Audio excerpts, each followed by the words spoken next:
All right, guys. We're going to talk real quickly about the workouts for next week, March 13th, Monday through Friday, March 17th. Hope you guys liked the last video, and I hope it gave you an insight into how to approach the programming for the week. We're going to do the same thing today, roughly about 3 minutes or so on each one of the workouts. Um, Let me know if you have any questions on it. Okay, so starting with Monday, we're gonna really work on opening up the hips this week and making sure that you guys are staying healthy and getting stronger in the lower back, hips, and glutes through all the squatting we've been doing last week and through this week. So really make sure that if you want to get into class early, the best thing you could do is get in there and start working on those hips, and then even get more of it with the Monday skill work warm up. If you need more of it, start as soon as possible in prep. Anything you can do this whole week. If there's one goal, it's to stretch out the hips and lower back. If you have a foam roller at home, fantastic. If you have a tennis ball at home, you can do some of the alpha ball stretches that we do against the wall, as well as some static stretches to get you going. But we're going to open up your hips, and then we're going to get you working on this engine workout today for Monday. It's a 21-minute AMRAP of 8 pull-ups, 14 back squats, and 30-calorie row.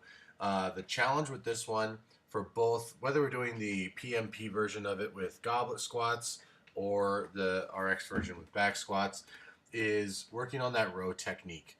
Okay, keep your row more like a deadlift, where your hips stay behind your shoulders when you're in that bottom loaded position, and your heels stay flat on the foot paddles. All right, we have a tendency when we combine the squat and the row, if we're doing wall balls or any other type of thing that involves squatting with a row, is that we have a tendency to squat the rower. You'll notice you're squatting the rower if your heels are coming up off the foot pad and you're on your tiptoes, and if the seat of the rower is touching your heels when you're in the reaching position. You don't want that. You want to be powered by your hamstrings, and you want to be powered by your quads and during the back squat. So take a moment and really go over that. I'm going to go over that Monday morning row technique stuff with my morning classes, and I'll tell Al to do the same in the afternoon. Okay, it's 21 minutes, so make sure that you're pacing yourself properly. It's a longer workout. It should be more about the row.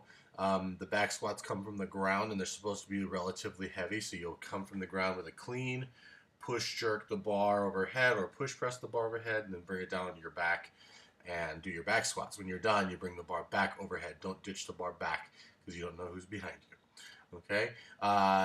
The goal is to get some good volume in there, but not, learn about, working at about 70 to 80% pace. Okay. Otherwise, if you go 90 to 95, you won't last the whole 21 minutes. So work on pacing and getting through the whole play of the workout, instead of just blowing it out on the first 5 minutes and surviving for the rest. Okay. On Tuesday, we're going to visit the bench press. We have a way that we bench press here. It's the closed grip bench press. We'll go over technique and setup for that, but really make sure that you guys are driving into the ground and creating torque between the ground, your glutes on the bench, your arched back, and your shoulders on the bench before you lift the weight. It's really important to get the setup for that going. If you have done bench press with us before, great. If you have a 1 rep max, even better. If you don't have a 1 rep max on the bench press, you can use 120% of your shoulder press as your 1 rep max close grip bench. And then from there, whatever that number might be, you do 80% of it. If you're learning the bench press today, great. We'll go over a lot of technique with it, making sure you have the bar in the right way. It's not your standard typical bench press that you see in the corporate gyms down the street. This one's much safer, and it gets us better at push-ups, ring dips, anything pushing overhead and forward like the bench press. It also mimics the opposite positions of our rowing techniques with our rings and our kettlebells and our actual rowers. So take a moment, if you're doing the primal movement phase, to really focus on the skill work. Get enough weight that you feel a challenge, but nothing that you can't do or could do with sacrificing technique. After that, we got the engine workout on Tuesday. It's this bad boy right here. It's another AMRAP. 18 toes to bar, 9 push presses, 72 double unders. The push presses, again, come from the ground. So we are working with getting the barbell up and moving it. If you don't have that, no worries. You're doing 9 hanging leg raises, 9 push-ups, and 20 double under attempts. If you're on the fence with getting your double unders, but you don't know if you could tackle 72 without making like 1 or 2 rounds with this whole 12 minutes, that's okay. We can make adjustments for you. I do want you to kind of get into that idea if you're somebody who's getting like 5 to 10 double unders in a row now versus someone who's still trying to get there first. Okay, we'll adjust it during class, but it's a 12-minute AMRAP. It's a little shorter, so we want the intensity higher. Your goal should be to get those 9 push presses unbroken every time you put the bar over your head. And yeah, okay, enjoy that one. Get a good score out of it. On Wednesday, we are front squatting, and we're doing a little higher volume, 5 sets of 5. Again, it's 80% of your 1 rep max. If you don't have a max on there, you can use 80% of your back squat as your front squat max, and that'll be a good kind of gauge. If you don't have a front squat max, that's fine. Work on the technique. Okay, we really need to make sure that we're taking care of the shoulders and getting ourselves to a point where we can comfortably rack a barbell on our shoulders with our elbows up and our hands on the bar. It's really important as it relates to how we can receive the clean, and we do a lot of cleans, and I want you all to get really good at those. So you need to front squat.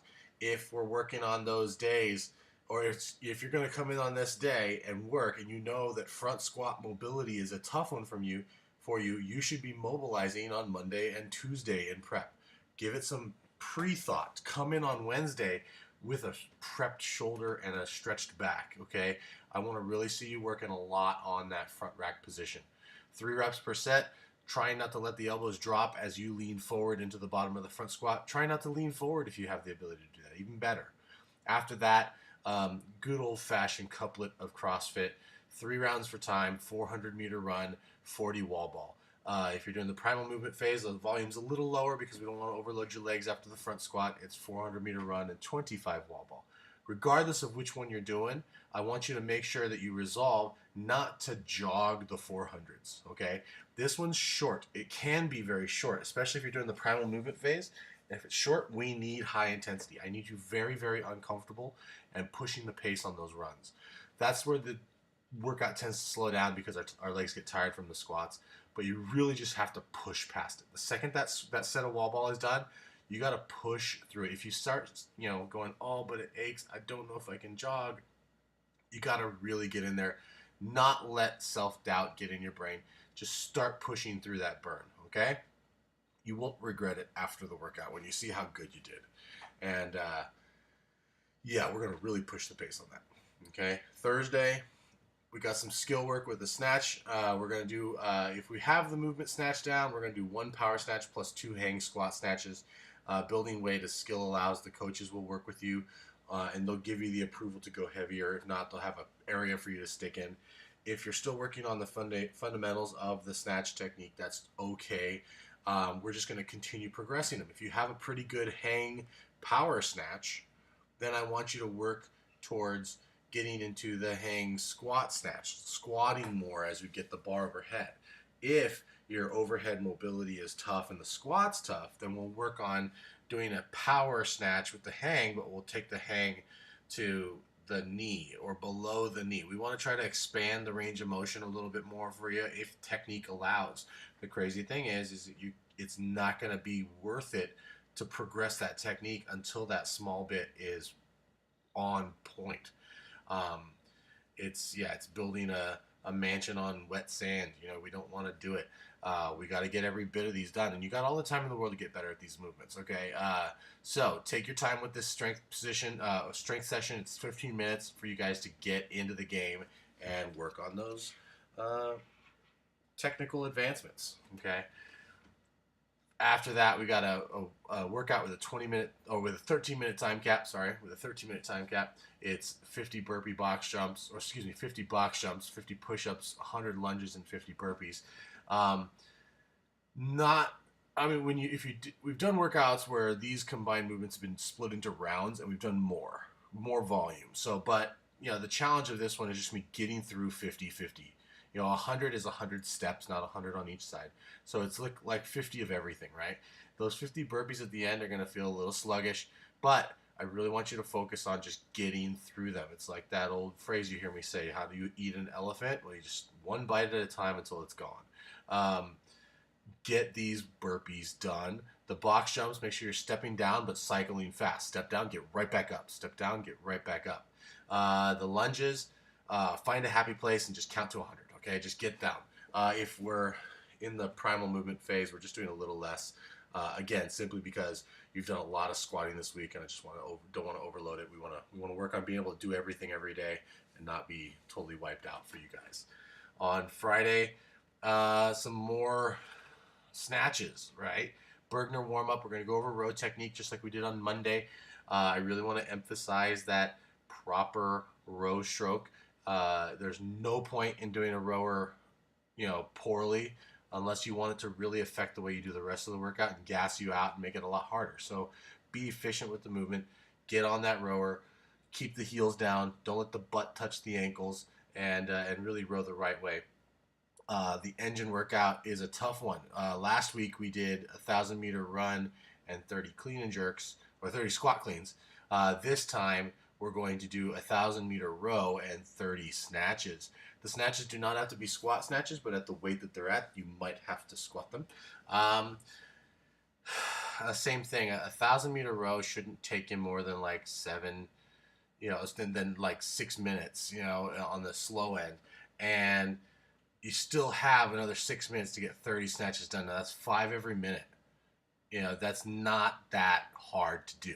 So you really got to get through this workout, bite down on it, and make sure you can finish that set of snatches before the end of the workout, or before the time cap. It really is a tolerance test. A lot of these tests where we have these time caps are more about seeing if you can conceptually push past that limit before it tells you to stop. For the primal movement phase people, it's a little shorter on the row because I want to give you a little more time with the snatch, and you're going to do hang power snatches. Okay, you'll go obviously lighter, but I do want it to be a weight that might challenge you a bit more than what you're normally used to when we have hang power snatches in the workout. So if you're a female and you're used to using, the red 2.5 kilo plates, I want you to try to do the 4.5 kilo plate. Okay, I want you to try to go a little heavier. If you're a guy and you're used to using 40 kilos on power snatches or 34 kilos, and I want you to go up a bit, put some change on there, get uncomfortable with it, and really focus on breaking through those barriers. Again, with everything this week, it's a tolerance test. The body tells us to stop when it feels uncomfortable, but it's overprotective. We're really only at about 60% of our effort before our body says, don't do it anymore. And you need to realize that you can be up at like 85% before that starts getting risky. So let yourself get past that point. When your body says, take a break, go for a walk, grab a sip of water, you say, no, I'm going to finish now and I'll get my water after the workout. On workouts like the engine stuff that's slower than, or that's less time than 15 minutes, don't take water breaks. You don't need a water break in 15 minutes. You don't need a sip of water in 15 minutes. We go for hours without water sometimes. You shouldn't, but we can. But in a 15-minute workout, you can drink before and after, okay? Resolve to tell yourself that. These little crutches that we have around, we need to get past them, okay? Really push it on this training. Again, I hope you like the programming. It's going to be even better when we start administering the testing for the level method, and it's going to enhance the way we direct our programming in a big way. If you have any questions about this stuff, please feel free to comment on the video or on the Facebook feed, or shoot me a text directly. I'm always open for you guys, and enjoy the week of training. Saturday, we'll hit it with Open 17.4. Can't wait to find out what it is. We had a great time with this Saturday's workout, and a great performance by everybody. Keep it up, guys. Bye.